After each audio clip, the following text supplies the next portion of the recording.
जय अभी सुनना चाहते हो तो अनुशासन बनाओ। अगर अनुशासन नहीं होगा तो हम तो पाबंद हैं, माइक करेंगे बंद, फिर आपसे जो बच जाएंगे उनसे वहां गेस्ट हाउस में वार्ता कर लेंगे, फिर बहुत काम है। फतेहपुर से प्यार है इसलिए फतेहपुर के बुलावे पे चले आए, लेकिन अगर अनुशासन नहीं बनाओगे तो नहीं रखेंगे बात। हम अपने नेचर से मजबूर हैं। और 1 मिनट का समय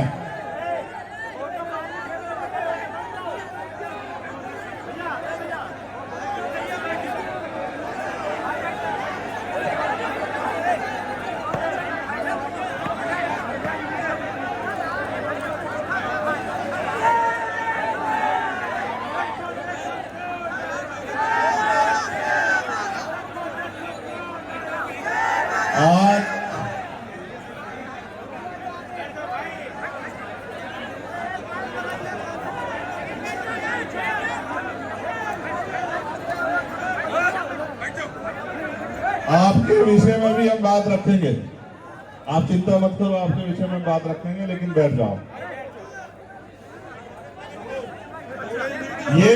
ये जो वॉलंटियर हैं, ये जो घूम रहे हैं, ये बैठ जाओ। ये मीडिया वालों को मत छेड़ो, बेचारे अपना काम कर रहे हैं, बैठ जाओ।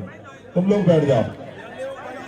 ये जो वॉलंटियर है, ये बीच में जो भैया खड़ा है, बैठ जाओ, बैठ बैठ बैठ बैठ, आ जाओ, जल्दी आ जाओ। सर्वप्रथम तो आज इस कार्यक्रम में मुझे आने का मौका मिला है। मैं राजनीतिक सभाओं में जाता हूं, आंदोलन में जाता हूं, समय समय के साथ सामाजिक कार्यक्रमों में भी जाता हूं। और आज मुझे जाति तोड़ो समाज जोड़ो सामाजिक न्याय महासम्मेलन में मुख्य अतिथि के रूप में बुलाया गया है। ये जो कार्यक्रम है, इसकी बुनियाद है लौह पुरुष सरदार वल्लभ भाई पटेल और चौधरी महाराज सिंह भारती जी की जयंती। मैं सर्वप्रथम इन दोनों महापुरुषों को इनके जयंती के अवसर पर बहुत बहुत जो है आप सभी को मंगल कामनाएं भेंट करता हूं, पूरे देशवासियों को, और आज इस मंच से उनको नमन करता हूं। उनके साथ साथ जितने भी पंडाल में महान पुरुषों की तस्वीरें लगी हैं, महामानव तथागत बुद्ध से लेके संत शिरोमणि सतगुरु रविदास जी महाराज, भगवान वाल्मीकि महाराज, गुरु नानक देव, संत कबीर, और क्योंकि ये भारत, इसकी पहचान सम्राट चंद्रगुप्त मौर्य से है, सम्राट अशोक से है, तो मैं आज अपने उन पुरखों को भी याद करता हूं। मैं याद करता हूं बिरसा मुंडा, भगवान बिरसा मुंडा जी को। मैं याद करता हूं महामना रामसु वर्मा जी को। मैं याद करता हूं महाराजा बिजली पासी जी को। मैं याद करता हूं सर छोटू राम को। मैं याद करता हूं राष्ट्रपिता ज्योतिबा फूले को। मैं याद करता हूं छत्रपति साहू जी महाराज को। मैं याद करता हूं छत्रपति शिवाजी महाराज को। मैं याद करता हूं मां फूलन देवी को।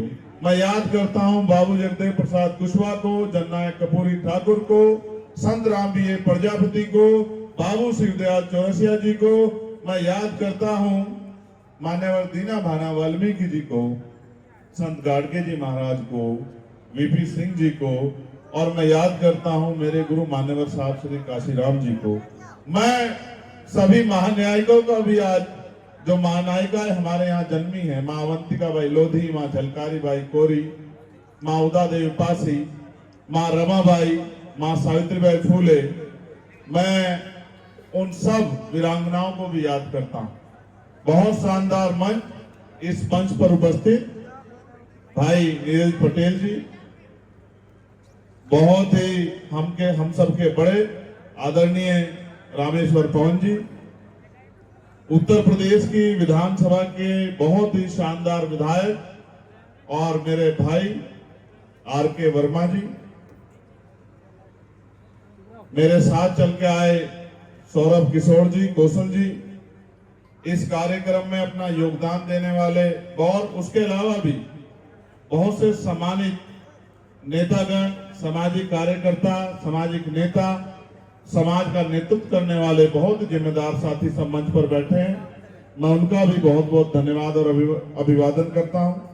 साथ में कार्यक्रम को संचालन कर रहे भाई डॉक्टर अनु पटेल जी, कार्यक्रम के सहयोग अर्पित पटेल जी, सतनाम गौतम जी सहयोगी, शिव कुमार जी, संजय वर्मा जी, आनंद जाटव जी, अवधेश पहलवान जी, प्रदीप गौतम जी, धर्मेंद्र चौधरी जी, मेघराज सिंह, राजेश पाटिल जी, प्रियांशु गौतम जी, शिवबरन रावत जी, नरेंद्र टाइगर जी, दिनेश गौतम जी, सत्येंद्र गौतम जी, सुरेश कोरी जी और गौरे पासी जी। मैं इन सब भाइयों का भी बहुत बहुत धन्यवाद करता हूं कि इन्होंने ये ऐतिहासिक कार्यक्रम किया और मुझे यहाँ बुलाया। हालांकि ये बात भी सत्य है कि उपचुनाव चल रहे हैं, ये भी बात सत्य है कि महाराष्ट्र और झारखंड में भी चुनाव चल रहे हैं, ये भी बात सत्य है कि राजस्थान में, बिहार में और मध्य प्रदेश में भी चुनाव चल रहे हैं। लेकिन चुनाव तो चलते ही रहेंगे। चुनाव आते हैं, दल लड़ते हैं, लोग जीतते हैं, सरकारें बनती हैं, सरकारें गिरती हैं। हम बहुजन समाज के लोगों का उनमें क्या, हम तो इंतजार करते रहते हैं कि भाई कभी हमारा कुछ बनेगा। वैसे भी आजकल हम आशावादी ज्यादा हो गए हैं, उम्मीदवादी ज्यादा हो गए हैं। हम तो ये उम्मीद करके घरों में बैठे हैं कि कोई मसीहा आएगा, आके सोए हुए लोगों को जगाएगा, इनके जमीन को जोड़ेगा, इनके बच्चों के लिए, इनके लिए कुछ करेगा, इनको हक अधिकार दिलाएगा और फिर चुपचाप दुनिया से चला जाएगा। इनको ऐसा लगता है कि मसीहा जन्म लेते हैं, इनको ऐसा लगता है कि अवतार पैदा होते हैं। तो मैं आपकी इस शराफत में क्या कहूं। मुझे अच्छा ये लगता है कि सामाजिक मंचों में दिल खोल के अपनी बात को कहने का मौका मिलता। मैं भीम आर्मी आजाद समाज पार्टी के साथियों का भी बहुत बहुत धन्यवाद देता। ये जो बीच वाला एरिया है, मैं यहां से शुरू करूंगा। मैं बार बार ये समझाता हूं कि गांव से जब पुराने समय में, अब तो बस में बहुत कम लोग जाते हैं, अब तो गाड़ियों में जाते हैं, 4 पहियों की गाड़ियों का जमाना है, मोटरसाइकिल का जमाना है।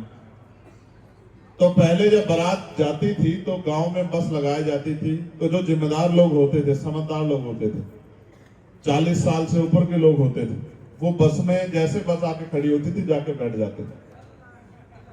और ये जो नौजवान हैं, ये आसपास घूमते रहते थे कि जब चलेगी तभी चढ़ेंगे। होता था नहीं होता था?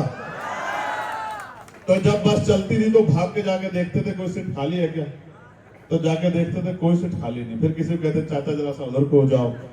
कुछ में जवानी का जोश होता था तो वो कुछ घंटे खड़े रहने की हिम्मत जुटाते थे। 1 घंटे में जब जवानी का भूत उतर जाता था तो फिर कहते थे दादा कहीं बिछने की जगह दे दो। कोई उठता था तो उसकी कुर्सी में जबरदस्ती बैठ जाते थे सीट पे, या फिर वो जो पायदान होता है या जो खिड़की होती है उसके सारे छत पे जाने की कोशिश करते थे। आज भी आप लोगों ने ऐसा ही किया, बहुत देर तक बाहर घूमते रहे, कुछ लोग मेरे साथ आए और फिर जब कहीं जगह नहीं मिली तो थोड़े थोड़े एडजस्ट होने लगे। वैसे भी भारत के लोगों को एडजस्ट होने की बड़ी आदत है। थोड़ी सी जगह मिल जाए, थोड़ा सा सरक जाओ, चलो हक अधिकार नहीं मिल रहे तो राशन तो मिल रहा है, राशन भी नहीं मिल रहा तो कम से कम खुली हवा में सांस लेने के अधिकार तो मिल रहा है। आजादी तो यही बहुत है। गुलाम के लिए इससे ज्यादा और क्या क्या उम्मीद करोगे आप गुलाम के लिए। मुझसे पहले कई वक्ताओं ने कहा जो नालायक लोग थे वो खड़े रहे, जो लायक थे वो बैठ गए। जिनमें थोड़ी सी भी गैरत थी उन्होंने वक्ता की बात को माना, संचालककर्ता की बात को माना, वो चुपचाप बैठ गए। जिनमें गैरत नहीं थी वो लगातार खड़े रहे। देखो ऐसा होता है, कुदरत ने जानवर को भी दिमाग दिया है और इंसान को भी दिया है, लेकिन इंसान से उम्मीद ज्यादा होती है कि वो दूसरे की बात को समझेगा। जानवर का क्या, हमारे यहाँ कहावत है कि भैंस के आगे बीन बजाई, भैंस ने पटपट कान हिलाए। तो चाहे आप जानवर से कितना कह दोगे कोई सुनता थोड़ा ही है, उसमें दिमाग कहाँ है, इंसान सुनता है। जो इंसान होता है उसको एक बार की बात समझ आती है कि क्या कहा गया है, और जो इंसान नहीं होता अब उससे क्या उम्मीद करें।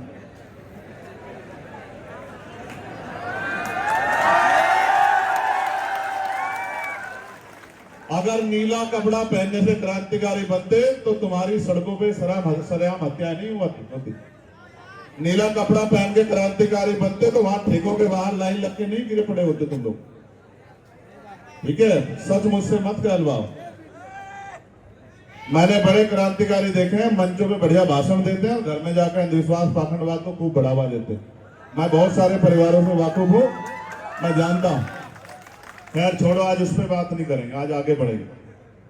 मेरी दो चीजें बड़ी स्पेशल है, मैं उन पर कोई समझौता नहीं करता हूं। पहली है, बहुत दिन पहले मैंने माला पहनना छोड़ दिया था और वो घटना मैं कई बार दोहराता हूं कि आपको पता लगे, आप ये ना समझे कि भाई पता नहीं क्यों स्वागत को मना कर देते हैं, कोई नाराजगी है क्या? नहीं, ऐसा नहीं कि नाराजगी। जिस दिन हाथरस की बेटी के साथ जुल्म हुआ था उस दिन मैंने अपने मन में, क्योंकि जब उन्होंने मुझे गिरफ्तार करके उस बच्ची को जला दिया और पुलिस मुझे मेरे घर अरेस्ट करके लेके आई और मेरी माँ ने मुझसे कहा, पुलिस कह के गई कि इसको रोक के रखना वरना सरकार एनकाउंटर बहुत करती है, मार देगी। तो मेरी माँ ने मुझसे कहा जब मैं वापस जाने लगा कि चंद्रशेखर पुलिस तुम्हें मार देगी, तो मैंने अपनी माँ से ये कहा कि सोचो अगर वो तो उस बेटी ने आपकी पेट से जन्म लिया होता या आपने उस बेटी को जन्म दिया होता तो क्या आप मुझे आज उसके लिए न्याय की लड़ाई लड़ने से रोकती? तो मेरी माँ को मेरा दर्द समझ आया और मेरी माँ ने मुझसे कहा कि जाओ कोशिश करो कि उस बेटी को न्याय मिले। उस दिन मैंने तय कर लिया था कि जब तक इस देश में बहन बेटियों पे जुल्म नहीं बंद होगा तब तक मैं माला नहीं पहनूंगा। अभी वो लड़ाई बहुत दूर है ना। मैं ऐसा नहीं कि मैं फूलों की नहीं पहनता, नोटों की पहन लेता हूँ। ये भी सच है कि मैं किसी भी तरह की माला नहीं पहनता और मेरे अपने नियम है, मैं उनको निभाता हूँ। एक नियम मैंने बनाया कि वैसे हम स्वाभिमान की बात करते हैं, वैसे हमें पैर छुआने में बड़ा मजा आता है। ये देश जो है नायक पूजा का देश है, हम बाबा साहब अम्बेडकर को मानने वाले लोग हैं। बाबा साहब कहते थे कि धर्म में तो नायक पूजा अच्छी बात है, लेकिन मिशन में, राजनीति में नायक पूजा अच्छी बात नहीं, क्योंकि जब आप किसी को नायक बना देते हैं तो फिर वो तानाशाह हो जाता है और तानाशाह जो है अक्सर विनाश को आमंत्रित करता है। तो मैं पैर छूने से मना करता हूं। मैं आपको नीचे के लेवल पे भी कहूंगा, हमसे जो बहुत बड़े हैं, हमारी दादी की उम्र के हैं, दादा की उम्र के हैं, बड़े हैं जिनका हम बहुत दिल से रिस्पेक्ट करते हैं, उनके पैर छू लो, चलो ठीक है, संस्कार के तौर पे ठीक है, मैं इसको भी सही नहीं मानता। मैं खुद कोशिश करता हूं कि किसी को अपमान ना महसूस हो, मैं कर लेता हूं, लेकिन मैं आपको कहना चाहता हूं मैं इस लायक नहीं अभी और मैं होना भी नहीं चाहता। मैं विचार को त्यागना नहीं चाहता कि आप मेरे पैर छुएं। मैं अपने छोटे भाइयों से, पार्टी के नेताओं कार्यकर्ताओं से अपील करूंगा, ऐसी प्रथाओं को अपनी पार्टी संगठन में जन्म ना दे जिसका भविष्य में जिसके परिणाम बड़े खतरनाक हो। ऐसी प्रथाओं को जन्म ना दे, इसलिए किसी के पैर ना छुए, ना ही किसी को पैर छू के सम्मानित महसूस कराने के चक्कर में जो पैर छुए, और ना ही अपने पैर छुआने में बहुत भरोसा जो है जाहिर करें। मैं इस बात के विरोध में, आपने इस कार्यक्रम में मुझे बुलाया है, सरदार पटेल जी के बारे में मुझसे बेहतर रामेश्वर पवन जी ने अपनी बातों में रखा, भाई नीरज पटेल जी ने रखा, भाई आर के वर्मा जी ने रखा। मैं उन पर बहुत कुछ नहीं कहना चाहता, उन्होंने जो किया है आज उनके बारे में बहुत कुछ स्पष्ट जो है रामेश्वर पवन जी ने किया है। चौधरी महाराज सिंह भारती जी मेरे दिल के करीब हैं, इसलिए मैं उनको मानता हूं क्योंकि वो अर्जक संगीत, अर्जक संघ का निर्माण के संस्थापक सदस्य थे। महामना राम सुवर्मा जी, चौधरी महाराज सिंह भारती जी, बाबू जगदेव प्रसाद कुशवाहा जी, ये सब एक परिवार था। इन्होंने मिलकर जो है अंधविश्वास पाखंडवाद के खिलाफ आंदोलन चलाया। वो संसदीय सदस्य भी रहे, संसद सदस्य रहते हुए उन्होंने अपनी विचारों को कभी त्यागा नहीं। मैं उन्हीं का अनुयायी हूँ, इसलिए मैं उनको दिल से याद करता हूँ और बहुत मंच पे मैं उनके बारे में जिक्र भी करता हूँ। लेकिन मैं इस बात को भी सोचता हूँ कि अब उससे आगे क्या, महापुरुष तो करके चले गए, हम क्या कर रहे हैं? सिंह साहब बैठे हुए हैं, अहिरवार साहब बैठे हुए हैं, तो मैं ये सोचता हूं कि कब तक हम ये कहते रहेंगे महापुरुष ये कहकर करके गए, ये कह के गए, ये करके गए, ये कह, तो कुछ हम भी तो कर लें, कुछ हमारी भी तो जिम्मेदारी बैठती होगी नहीं बैठती होगी। हम तो पढ़ने निकलने लगे हैं, अब तो हमारा दिमाग खुल गया, अब तो हम अपने अधिकार को जान गए हैं, तो अब तो हम कुछ कर लें। कब तक कहते रहेंगे उन्होंने किया कि सब कुछ तो लूट रहा है। अगर वो इतना करके गए और आप इनके सच्चे नहीं हुए तो फिर कैसे लूट रहा, फिर कैसे जो है सब खत्म हो रहा है? आप नहीं देख रहे निजीकरण की भेंट चढ़ रहा है पूरा सरकार सिस्टम। क्या आने वाले 10 साल बाद कोई सरकारी नौकरी बचेगी? क्या कोई गरीब का बच्चा नौकरी लग के अपने परिवार को मुख्य धारा में जोड़ पाएगा? आज जरूरत क्या है? मैं हिस्ट्री में लेके चलता हूं आपको। मैं बांदा आया था तो भी मैंने इस बात को दोहराया था, मैं आज यहां आया हूं तो भी दोहरा रहा हूं। जब आप जाति नहीं मानते और आप ये कहते हैं कि हम जाति विहीन समाज की बात करते हैं, जब आप ये कहते हैं कि हम बहुजन भाईचारे की बात करते हैं, तो बहुजन भाईचारा जातियों के, कुछ जातियों के अंदर नहीं होना चाहिए, फिर बहुजन भाईचारा पूरे बहुजन समाज के अंदर होना चाहिए। और जब बहुजन भाईचारे की आप बात करते हैं तो आपको हिस्ट्री पढ़नी चाहिए कि एक कितना बड़ा योगदान आज हमें यहाँ खड़े करने में हमारे इसी बहुजन भाईचारे के जो बड़ा भाई है पिछड़े वर्ग के लोगों का है। मैं आपको याद दिलाने का काम करूंगा, तब आपको शायद याद आ जाए कि मैं बात क्यों कह रहा हूं। और ये वक्त की जरूरत भी है, चाहे छिट फिट के लुट फिट के एकजुट हो जाना, चाहे समझदारी से आज के माहौल की परिस्थितियों को समझ के एकजुट हो जाए। ये बात तो 49 में बाबा साहब अम्बेडकर भी कह रहे थे कि भाई भले ही आप रोटी बेटी का रिश्ता मत करो, भले ही आप एक थाली में मत खाओ, लेकिन अपने अधिकार बचाने के लिए, अपने आने वाली पीढ़ियों को इज्जत की जिंदगी देने के लिए तो कम से कम एकजुट हो जाओ। ये तो एक जैसा खून है, तो कम से कम एक जैसे खून को एक जैसा दिखना भी चाहिए। आप याद करो, जब इस देश में छुआछूत चरम पे थी, पानी पीने का अधिकार नहीं था, मटकी छूने का अधिकार नहीं था, स्कूल में जाने का अधिकार नहीं था, तो राष्ट्रपिता ज्योतिबा फूले जो आज के पिछड़े वर्ग से आते हैं,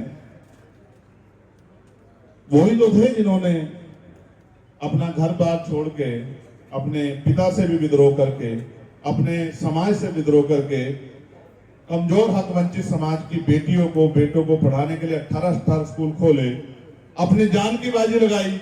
तो वो राष्ट्रपिता ज्योतिबा फूले इसी पिछड़े वर्ग के तो थे जिन्होंने संदेश दिया कि शिक्षा के माध्यम से ही आप अपने जीवन को बदल सकते थे, जिन्होंने पूरी जीवन अपने और अपने पत्नी को, पहले अपनी पत्नी को पढ़ाया और फिर उनके जरिए पूरे हक वंचित समाज की, कमजोर वर्गों की बच्चियों को, बेटियों को मुख्य धारा में लाने के लिए, शिक्षित करने के लिए प्रयास किए।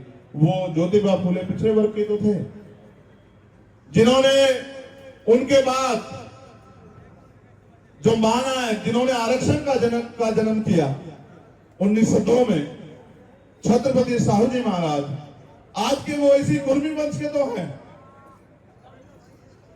आज के शायद पढ़े लिखे कुर्मी समाज के लोग ना जानते हो, हम तो हिस्ट्री जानते हैं कि जिन्होंने आरक्षण की व्यवस्था की, जिन्होंने बाबा साहब अम्बेडकर को समाज के आगे ये कहकर प्रदर्शित किया कि आपका सच्चा नेता है, जिन्होंने बाबा साहब अम्बेडकर को अपनी लाइब्रेरी बनाने के लिए, अपनी जो है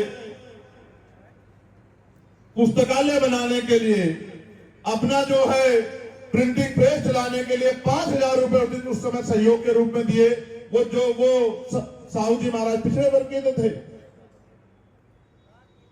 आप अगर हिस्ट्री पढ़ के देखोगे, चाहे सर छोटू राम रहे हो, वो भी पिछड़े वर्ग से आते हैं आज के, जिन्होंने बाबा साहब अम्बेडकर के साथ मिलकर साइमन कमीशन का स्वागत करके आपकी भारत की स्थिति में, बहुजन समाज की स्थिति को बताने का काम किया, सरकार के सामने रखने का काम किया। गोलमेज कॉन्फ्रेंस में जो है, जो अधिकार हमें मिले कॉमनवेल्थ अवार्ड के रूप में, बाबा साहब अम्बेडकर जिसका प्रतिनिधित्व कर रहे थे, उस बात को यहाँ जब साइमन कमीशन आया, उसका स्वागत करने वाले सर छोटू राम बाबा साहब अम्बेडकर के साथ, प्रजापति साहब, तमाम संतराम बीए प्रजापति बाबा साहब के सहयोगी रहे, जिन्होंने बाबा साहब अम्बेडकर को जाति पाति तोड़क मंडल की उस सभा में मुख्य अतिथि के रूप में बुलाया, जिसमें बाबा साहब जा नहीं पाए, और जा नहीं पाने कारण अपने पूरे भाषण को उन्होंने किताब की श्रृंखला के रूप में जाति विहीन समाज की स्थापना के लिए एनिलेशन ऑफ कास्ट के रूप में किताब का संग्रह किया। वो संतराम बीए प्रजापति आज के पिछड़े समाज के तो हैं। ये बहुजन समाज एक पेड़ की जड़ से निकली हुई शाखाएं हैं। जब तक हम इनको इकट्ठा नहीं करेंगे, तब तक भारत में कुछ भी बदलने वाला नहीं है। मैं धन्यवाद दूंगा जिन्होंने ये एकजुटता, ये भाईचारा बनाने का प्रयास किया, उन तमाम नौजवान साथियों का और उनको मार्गदर्शन करने वाले भाई नीरज पटेल का बहुत बहुत धन्यवाद करता हूं कि उन्होंने इस ऐतिहासिक प्रोग्राम को सजाने का काम किया और मुझे यहां बुलाने का काम किया। ये सच है कि इसको रोकने के लिए बहुत प्रयास हुए, लेकिन आप जानते हैं कि वायु को और युवा को कोई रोक नहीं सकता है। और जब जब मुझे जरूरत पड़ी, युवा साथियों ने मेरी एक आवाज पे पहरा देके, चाहे दिल्ली में सदगुरु रविदास जी महाराज का गुरु घर टूटा उसका आंदोलन हो, या एनआरसी का आंदोलन हो, या 11 तारीख का अभी का आंदोलन हो, सरकार की जड़ें हिलाने का काम किया। ये इस युवा शक्ति का भी मैं बहुत बहुत धन्यवाद करता हूं। आज इस मंच के माध्यम से आपके आंदोलन को और गति देने वाले मैं नगीना के सम्मानित साथियों का भी बहुत बहुत धन्यवाद करता हूं इस मंच के माध्यम से। और मेरे चुनाव में एक एक पैसा गांव से इकट्ठा करके नगीना भेजने वाले मैं भीम आर्मी आजाद समाज पार्टी और बहुजन समाज के तमाम साथियों का बहुत बहुत धन्यवाद करता हूं। मेरी हैसियत नहीं थी आज के महंगे लोकतंत्र में चुनाव लड़ने की। आप लोगों ने एक पैसा जुटा के जिस तरह से सहयोग करके उन तमाम शक्तियों के सामने मुझे खड़ा करने का काम किया, मैं इसके लिए हमेशा आपका ऋणी रहूंगा। और मैं आपको विश्वास दिलाता हूं, मेरे खून का एक एक कतरा जब तक इस आंदोलन में, जब तक मैं जिंदा हूं, वो इस आंदोलन में, महान पुरुषों के इस आंदोलन में इसको आगे बढ़ाने के लिए लगेगा। और जब तक मेरे अंदर सांस है, मैं अपना काम ईमानदारी से करता रहूंगा, ना झुकूंगा, ना रुकूंगा, ना बिकूंगा। और वो नोट नहीं बना, वो नोट ना बना और ना बन सकता है। वो गोली भले ही बन जाए, लेकिन वो नोट नहीं बना जो आपके चंद्रशेखर आजाद को खरीदने का काम करेगा। नोट बनेगा।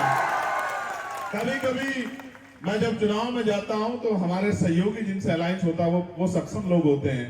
मैं उनके हेलीकॉप्टर में भी सफर करता हूं, उनके हेलीकॉप्टर के जरिए प्रचार भी करता हूं, क्योंकि चुनाव में समय कम होता है। इसका मतलब ये नहीं कि मैं अपनी स्थिति को भूल जाता हूं, अपने समाज को भूल जाता हूं, गरीब समाज को भूल जाता हूं। मैं कहीं भी रहूं, मैं पार्लियामेंट की सुनहरी बिल्डिंग में रहूं, या मैं किसी 5 स्टार होटल में रहूं, या मैं सामान्य मंच में रहूं, या गेस्ट हाउस में रहूं, या गांव के अपने गरीब मकान में, या झोपड़ी में कहीं रहूं, मुझे आज भी याद है कि मैं किन लोगों में से हूं और मुझे किन के लिए लड़ रहा है, किन को मेरी जरूरत है और कौन मुझसे उम्मीद करते हैं। मैं वचन देके कहता हूं, फतेहपुर की सरजमी से जब तक बहुजन समाज की इस गुलामी की बेड़ियों को नहीं काटेंगे, तब तक हम लोग रुकने वाले नहीं। और कोई ऐसा कठिन रास्ता नहीं बना जो हमें रोकने का काम कर दे। मैं पुनः आपसे आग्रह करूंगा कि आप वापस बैठ जाएं। मैं आपको समझता हूं, अभी आप यंग लोग हैं, अभी आपको धीरे धीरे आगे बढ़ना है। और जब आप धीरे धीरे आगे बढ़ेंगे तो बहुत सारे कठिन रास्ते, आपको कठिनाइयां आपके रास्ते में आएंगी। उन कठिनाइयों से घबराना नहीं है। आओ मुद्दों की बात करें। मैंने आपको पिछड़े समाज के साथियों के, महापुरुषों के योगदान के बारे में बता दिया। अब मैं आपसे बात करता हूं आज की परिस्थिति पर। मैं पीछे नहीं जाऊंगा, बहुत पीछे नहीं जाऊंगा। आज मैं आज की परिस्थितियों पे बात करूंगा। मैंने 3 दिन पहले एक लेटर लिखा था। वो लेटर मैंने लिखा था उत्तर प्रदेश की सरकार को। उसमें मैंने पूछा था कि भाई आप ये बताओ, चीफ सेक्रेटरी उत्तर प्रदेश, कि नीचे से लेकर ऊपर तक, मैं चाहता तो उसमें ओबीसी भी जोड़ देता, मैं चाहता तो उसमें अल्पसंख्यक समाज भी जोड़ देता, मैं चाहता तो उसमें मुस्लिम समाज भी जोड़ देता, लेकिन मैं जानता था कि जहां मैं इनको जोड़ने की बात करूंगा वहीं वो तरह तरह की उल्टी सीधी बातें चलाएंगे।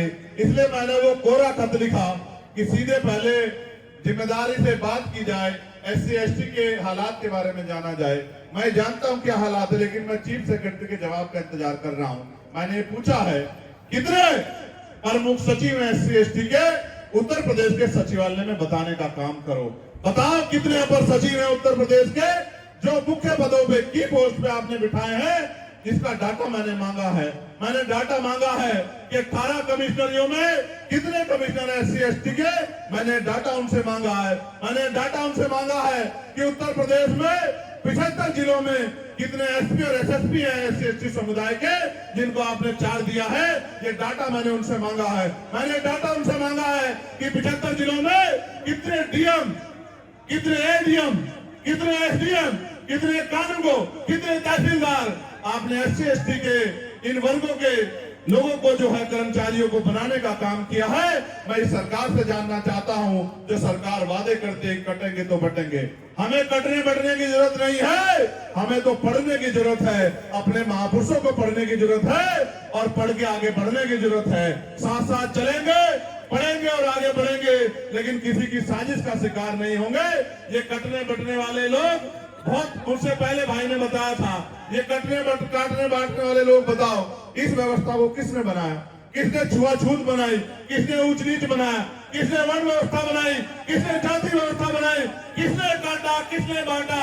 और हम तो जब एकजुट थे, जब हम अपने अधिकारों की बात भी नहीं करते थे, तो भी हम लोग इस देश में कटते थे और आज भी हम लोग इस देश में कट रहे हैं। अब हम कटेंगे नहीं और बटेंगे भी नहीं। अब हम पढ़ेंगे और आगे बढ़ेंगे, अपना अधिकार छीन के ले लेंगे और किसी भी कीमत पे अब रुकने वाले नहीं है। यही संदेश मैंने जो है मुख्यमंत्री जी को भेजने का काम चीफ सेक्रेटरी के माध्यम से किया है। आज मैंने एक और लेटर लिखा, उसमें मैंने पिछड़े वर्ग के कर्मचारियों के विषय में चीफ सेक्रेटरी से पूछा।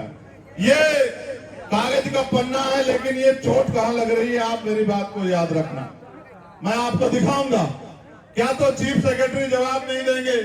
अगर जवाब नहीं देंगे तो मैं पार्लियामेंट में इस क्वेश्चन को पुट अप करूंगा और मैं SC वेलफेयर कमेटी का मेंबर हूं।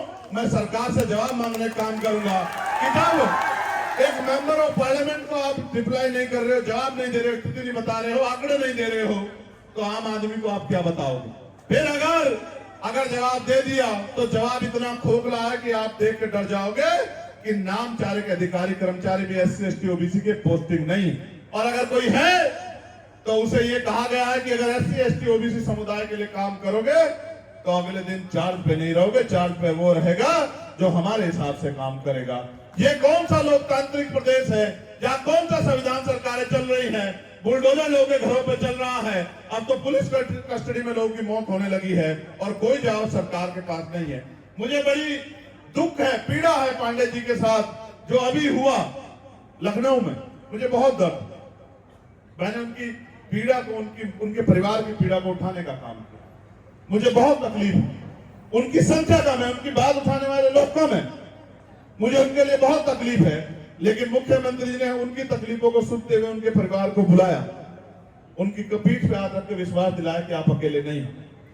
उनकी 10 लाख रुपए की मदद भी की, कार्रवाई का भरोसा भी दिया। लेकिन वहीं अमन सोनकर रहता है, बहुत थोड़ी सी दूरी पे, लेकिन अमन सोनकर उनके परिवार को नहीं बुलाया। उसकी भी पुलिस द्वारा हत्या हुई, उसके परिवार ने बताया। बड़ा चर्चित भी रहा, मैं उस परिवार के घर भी गया, लेकिन उसको मुख्यमंत्री जी से नहीं बुलाया। अब क्यों नहीं बुलाया ये तो मुख्यमंत्री खुद बता सकते हैं। पहले उनके यहाँ कहा जाता था, जो उनके यहाँ आते थे उनकी जन सुनवाई में, कि नहा धो के आया करो। अब पता नहीं क्या बात है, मुझे नहीं पता कि लखनऊ में रहते हुए मुख्यमंत्री जी को अमन सोनकर का दर्द क्यों नहीं दिखाई दिया, क्यों उस परिवार के मुआवजे की बात नहीं हुई, क्यों उनकी पीठ पे हाथ नहीं रखा गया। बात तो सबके साथ सबके विकास की बात करते हैं, तो बात तो पूरे हिंदुत्व की बात करते हैं। तो क्या आज भी SC ST हिंदुत्व का हिस्सा नहीं है? आपके तथाकथित हिंदुत्व का हिस्सा नहीं है? इसका जवाब मुख्यमंत्री को देना चाहिए। मुझे आना चाहिए था फतेहपुर बहुत दिन पहले, क्योंकि बहन प्रिया मौर्य को न्याय नहीं मिला है। आज भी इसका परिवार न्याय की मांग कर रहा है। मैंने वादा किया था, मेरे आने के पीछे कारण था कि मुझे बहन प्रिया मौर्य के परिवार से मिलना है। आज मैं मिलूंगा उस परिवार से, लेकिन मैं मिला शिवम कोरी के परिवार से, जिसके नखून खींच ले गए। आपको जान के अचरज होगा कि सिस्टम काम कर रहा है। मैंने पूछा अभी अधिकारियों से, समाज कल्याण अधिकारी को फोन करके पूछा, SP को फोन करके पूछा। आपको जान के डर लग जाएगा कि कानून कहता है कि SC ST का जब मुकदमा दर्ज होता है तो कंपनसेशन का जो मुआवजा, जो कंपनसेशन है वो परिवार को मिलना चाहिए। आप देखो 3 महीने हो गए घटना को, चार्जशीट तक लग गई है, 1 पैसे की मदद उस परिवार की नहीं हुई, शिवम कोरी के परिवार की। मैं इस बात का गवाह हूं, क्योंकि मैंने अधिकारियों से पूछा, तो मैंने पूछा क्यों राहत कोष को क्या हुआ, क्या हुआ? क्या पैसे नहीं उत्तर प्रदेश सरकार के पास? या ये पैसे दलित पिछड़ों के हक अधिकारों के लिए नहीं है, उनकी हिस्सेदारी के लिए नहीं? मुख्यमंत्री को जवाब देना चाहिए कि उनके प्रशासन के अधिकारी, उनके पुलिस के अधिकारी इतनी लापरवाही क्यों कर रहे हैं। उस बच्चे के 5 नखून उतार लिए, 5 नखून है उत्तर प्रदेश की सरकार पे जवाब। मुझे आना चाहिए था, क्योंकि कल भाई दिलीप सैनी जी के परिवार में उनके घर में घुस के अभी 2-3 दिन पहले उस पत्रकार की जो हत्या कर दी गई और अभी तक उसके मुख्य आरोपी खुलेआम घूम रहे हैं। उनका जवाब मांगने के लिए मुझे आना चाहिए, क्योंकि वो पत्रकार सच की आवाज उठा रहा था। अगर एक पत्रकार सुरक्षित नहीं है और अगर वो बैंक में काम करेगा, ईमानदारी से काम नहीं करेगा तो जनता उससे सवाल पूछेगी, और अगर वो ईमानदारी से काम करेगा तो ये गुंडे उसकी जान ले लेंगे। उसके परिवार का हिसाब मांगने मुझे आना था, उस परिवार के आंसू पूछने मुझे आना था, उसको न्याय दिलाने के लिए मुझे आना था। मैं आपके बीच में हूं और मैं कहना चाहता हूं, अभी तो 2 ही पत्र जारी हुए हैं। अभी तो पूछा जाएगा सरकारी ठेकों में SC ST OBC को क्या हिस्सेदारी सरकार दे रही है, या इनके मुखोटे मुख्यमंत्री उप मुख्यमंत्री या जो मंत्री बनाए हैं ये सिर्फ इस समाज की वोटें लेने का काम कर रहे हैं। इस बात का जवाब भी सरकार को देना पड़ेगा। अभी तो जातिवार जनगणना पे सवाल पूछा जाएगा कि जातिवार जनगणना कब शुरू करा रहे हो। अभी तो बहुत सब कुछ पूछना है। अभी तो ये भी पूछना है कि आपने प्रधानमंत्री जी 2014 की सरकार में आने से पहले कहा 2013 में कि मंडल कमीशन की सभी सिफारिशें लागू करोगे। वो मंडल कमीशन की सिफारिशें कब लागू होंगी? मैं तो पूछना चाहता हूं, जातिवार जनगणना कब होगी, मंडल कमीशन की सिफारिशें लागू कब होगी? और अभी तो गौर से सुनना, अभी तो निजी क्षेत्रों में आरक्षण लेना है। मेरी बात को आप याद रखें। आप करो सरकारी क्षेत्रों में निजीकरण करके आरक्षण खत्म। अगर हम में दम होगा बहुजन समाज के लोगों में तो निजी क्षेत्रों में आरक्षण लेके दिखाएंगे सरकार से। मेरी बात को याद रखें। और अगर ये वास्तविकता में बहुजन समाज ठान ले तो मैं लिख के देता हूं, किससे मांगना भाई? लोकतंत्र है, जिसके पास वोट है उसकी ताकत है, जिसके पास ताकत है उसके कलम में अधिकार है, और जिसके पास अधिकार है उसकी कलम में इतनी पावर है कि कुछ भी मांगने की जरूरत नहीं, बस कलम चलाओ, अधिकार ले लो। ये देश अभी संविधान से चल रहा है। मौका है आपको, अपनी ताकत को पहचानो, एकजुट हो जाओ, और एकजुट होके मैं सबसे पहले आपका धन्यवाद करूंगा जो साथी यहां बैठे हैं उन सबका। लेकिन मैं आपसे आग्रह भी करूंगा, मैं आया, अपनी बात रख के चला गया, मुझसे पहले अच्छे अच्छे वक्ताओं ने अपनी बात चले गए, आप घर जाके सो गए, उसी गड्ढे में गिर गए। इससे कैसे बदलाव होगा? जब तक आप सिपाही बन के, समर्पित कार्यकर्ता बन के गांव गांव जाके इस भाईचारा कायम नहीं करोगे, तब तक बात कैसे आगे बढ़ेगी? भाई बहुत सारे लोग हैं जो अंधकार में हैं, उनको निकालने के लिए प्रयास करना पड़ेगा, नहीं करना पड़ेगा? अगर हम नहीं करेंगे तो कौन करेगा? हम नहीं करेगा तो दुश्मन करेगा। दुश्मन का अपनी विचारधारा में उनको लेके जाएगा। हमें चाहिए कि हम उनसे पहले उन तक पहुंच के उनको निकाल के अपनी मुख्य समतावादी, समानतावादी, मैत्रीवादी, इस अधिकारों के साथ, आत्मसम्मान के साथ जीने वाली विचारधारा में लाने के लिए उनको तैयार करें, उनको सच बताएं कि सच क्या है। मैं आपसे बहुत जिम्मेदारी से कह रहा हूं, एक पत्र मेरे पास है आंगनबाड़ी बहनों का, शायद वो यहीं कहीं बैठी हैं, उन्होंने मेरे पास पत्र दिया है। मैं उनको विश्वास, आपने पार्लियामेंट में सुना भी होगा, मैंने आंगनबाड़ी बहनों के वेतन वृद्धि की मांग उठाई, मैंने भोजन माताओं के वेतन वृद्धि की, मैंने आशा बहनों के वेतन वृद्धि, और मैं आपको विश्वास दिलाता हूं ये निकम्मी सरकारों को पहले तो हम नाक में दम कर देंगे, और अगर ये फिर भी नहीं मानी तो मैं आपको वचन देके कहता हूं, मेरी बात याद रखना, हमें मौका मिलेगा तो मिनिमम 21,000 रुपए वेतन हम जो है आशा आंगनबाड़ी बहनों को दिलाने का काम करेंगे। इस बात की मैं आपको गारंटी देता हूं। मैंने PRT के जवानों की आवाज उठाई, होमगार्ड भाइयों की आवाज उठाई, मैंने चौकीदार भाइयों की आवाज उठाई, मैंने ग्राम सेवकों की आवाज उठाई, मैंने पार्लियामेंट में पुलिस के कर्मचारियों के 8 घंटे, और मैं लिख के देता हूं, ये पुलिस के कर्मचारी खड़े हैं, 2 साल के अंदर आप देखना हमारा काम चल रहा है। जिस दिन से पार्लियामेंट में गए हैं उस दिन से लगातार हम उस पर काम कर रहे हैं, और आप देखना, मैं आज नहीं कहता, अगले आने वाले 2-3 साल के अंदर मॉडर्नाइजेशन होगा, और 8 घंटे की ड्यूटी हम लोग पुलिस के साथ भी करा के रहेंगे। इस बात का भी मैं आपको सप्ताह में 1 दिन छुट्टी के लिए भी हम लोगों ने जो है उस रिपोर्ट में, जो रिपोर्ट बन रही है उसमें प्रस्ताव रखा है, और ये जो वेतन मिशन थे आपकी उसको भी दूर कराने का, और जो बॉर्डर स्कीम है इसको भी खत्म कराने का प्रस्ताव हमने रखा है। हम सबके लिए कोशिश कर रहे हैं। मेरा भाई अमरेंद्र यहां बैठा है। उत्तर प्रदेश की सरकार की सच्चाई ये है कि 69,000 शिक्षक भर्ती के बच्चे दलित पिछड़े वर्ग के कई साल से खून के आंसू रो रहे हैं, और आंदोलन करने जाते हैं तो लाठियों से पीटते हैं, हाथ तोड़ देते हैं, आंसू भी निकालने नहीं देते, वहां पर उठा के भेज जाते हैं, कभी जेल भेज देते हैं। अभी इनको जेल भेज दिया, मेरे पास संदेश आया कि भाई इनको जेल भेज दिया है, भेज दिया था, आगे कुछ कर रहे थे, भेज दिया था। फिर खबर आई कि बहुत मुख्य धारा लगाने की बात कर रहे हैं। मैंने ट्वीट करके कहा कि अगर वो 69,000 शिक्षक भर्ती के बच्चों को परेशान करने का काम करोगे तो मैं लखनऊ में आके बैठ के धरना देने का काम करूंगा।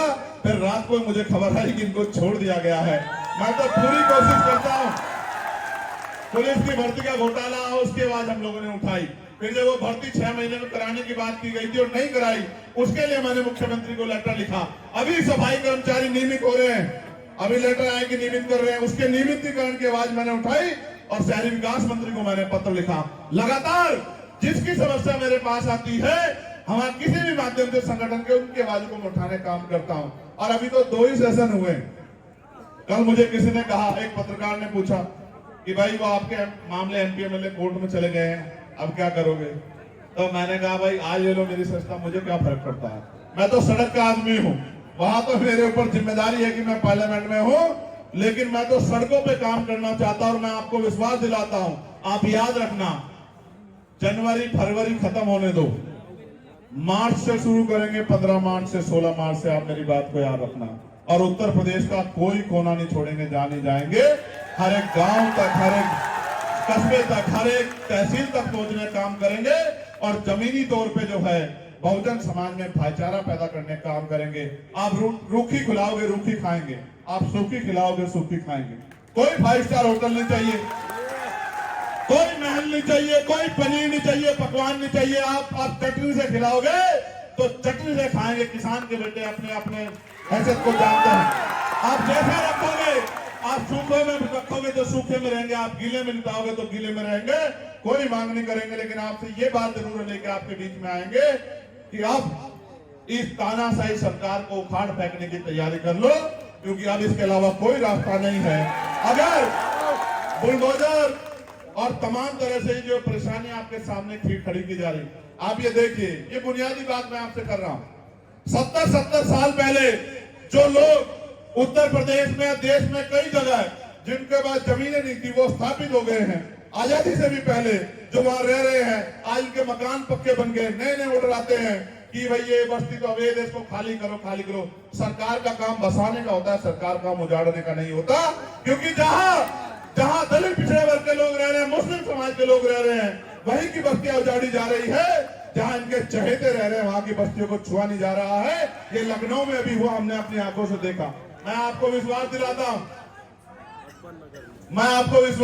सतगुरु रविदास जी महाराज ने कहा था, मेरी इस बात पे गौर करना।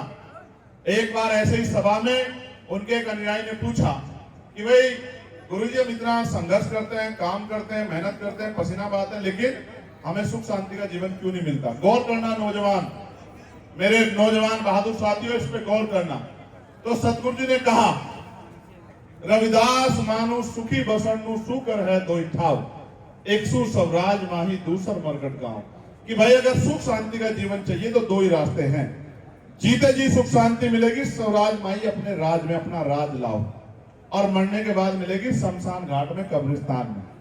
नीरज भाई कह रहे थे कि गया हुआ बताता नहीं, क्या कहते भाई, मरा हुआ आता नहीं, जिंदा जाता नहीं, और मरा हुआ बताता नहीं। तो सुख शांति चाहिए, जीते जी तो राज लाना पड़ेगा, बिना राज के अलावा कोई रास्ता नहीं है। और ये बात बाबा साहब अम्बेडकर भी कह के गए हैं कि पॉलिटिकल पावर द मास्टर की। आपकी सारी समस्याओं का हल सकता है, सत्ता लाओ, राज लाओ, तभी जाके बदलाव होगा। और जब उनसे पूछा गया कि राज कैसा होना चाहिए, राज तो अभी भी चल रहा है, डबल इंजन की सरकार का, तीसरी बार का राज तो अभी चल रहा है। राज कैसा होना चाहिए, इस बात को भी सुन लो। ऐसा चाहूं राज में जहां मिले सबनु अन्न, और छोटे बड़े से सब संबसे रविदास रहे बचपन। कि राज ऐसा होना चाहिए जहां कोई छोटा बड़ा ना हो, जहां कोई ऊंच नीच ना हो, जहां कोई भेदभाव ना हो, जहां किसी बहन बेटी का अपमान ना हो, जहां खाने के लिए अन्न की, तन ढकने के लिए कपड़े की, और छत ढकने के लिए छत की दिक्कत ना हो, पीने के लिए पानी की दिक्कत ना हो, जहां कोई बहुत अमीर ना हो कि गरीबों का मजाक उड़ा सके, जहां कोई इतना गरीब ना हो कि रोटी रोटी के लिए मोहताज हो, सब लोग बराबर हो, ऐसा राज आना चाहिए। और 600 साल पहले उन्होंने, मैंने पार्लियामेंट में कहा था, 600 साल पहले उन्होंने कहा कि बेगमपुरा राज लाओ, बेगमपुरा शहर बसाओ। बेगमपुरा का मतलब होता है बिना गम का राज, जहां किसी की जिंदगी में कोई गम ना हो, ना आगड़े की बात की, ना पिछड़े की बात की, ना छोटे की बात की, ना बड़े की बात की, सबके लिए उन्होंने कहा कि किसी की जिंदगी में कोई गम ना हो, ऐसा राज होना चाहिए। और ऐसा राज तब आएगा जब सरदार वल्लभ भाई पटेल के वंशज, जब चौधरी महाराज सिंह जी के वंशज, जब सम्राट अशोक के वंशज, जब डॉक्टर बाबा साहब अम्बेडकर को मानने वाले लोग, जब माननीय काशीराम साहब को मानने वाले लोग, जब महामना राम सुवर्मा जी को मानने वाले लोग, ये तमाम लोग एक माला में पिरो के शक्ति बनाएंगे, तब ये बात आएगी। इसके अलावा कोई रास्ता नहीं है। तो मैं तो भाईचारा बनाने के लिए निकलूंगा और मेरा विश्वास है आपके भरोसे। मेरे पास आपके अलावा क्या अच्छा बता, मेरे पास तो कुछ नहीं आपके अलावा। मेरी तो ताकत आप हो, मेरी तो हिम्मत आप हो। और जब मैं इस लड़ाई को लड़ने जाता हूं तो पहले तो जेल ही काटनी पड़ती थी, मुकदमे झेलने पड़ा, तो गोलियां खाने लगे। ये गोली वोली मेरा रास्ता नहीं रोक सकती, मेरी बात को आप याद रखें। मेरा नाम चंद्रशेखर आजाद है। दोबारा सुनो गौर से, क्या मेरा नाम? एक बार मरूंगा, बार बार नहीं मरूंगा, लेकिन जब मरूंगा मेरे खून की एक एक बूंद इंकलाब लाएगी, मेरी बात को आप याद रखें। और गोली मौत ये तो आनी है। बुद्ध ने कहा कि मृत्यु अटल सत्य है, इसकी परवाह नहीं करेंगे जब तक, लेकिन जब तक जी रहे हैं तो इतिहास बनाते जाएंगे। वो इतिहास जिससे अपने लोगों को, कमजोर हक वंचित समाज के लोगों को अपनापन महसूस हो, उनकी जिंदगी में बदलाव। आप सब लोग फतेहपुर के मेरे साथियों, आसपास से आए मेरे साथी, मेरी बच्चियां वहां खड़ी थी, मैं बहुत देर से देख रहा था। खड़ी होगी, जब बेटियां खड़ी होती है मुझे तकलीफ होती है, जब बहनें खड़ी होती तकलीफ होती है। मैंने घर से सीखा है। हमारे महापुरुषों ने भी कहा, बाबा साहब अम्बेडकर ने भी कहा कि मैं किसी भी समाज की तरक्की उस समाज में रहने वाली महिलाओं की तरक्की से मापता हूं। आपको समझना चाहिए, अगर आपके आसपास कोई बहन खड़ी है तो ये बहुत सम्मान का काम नहीं।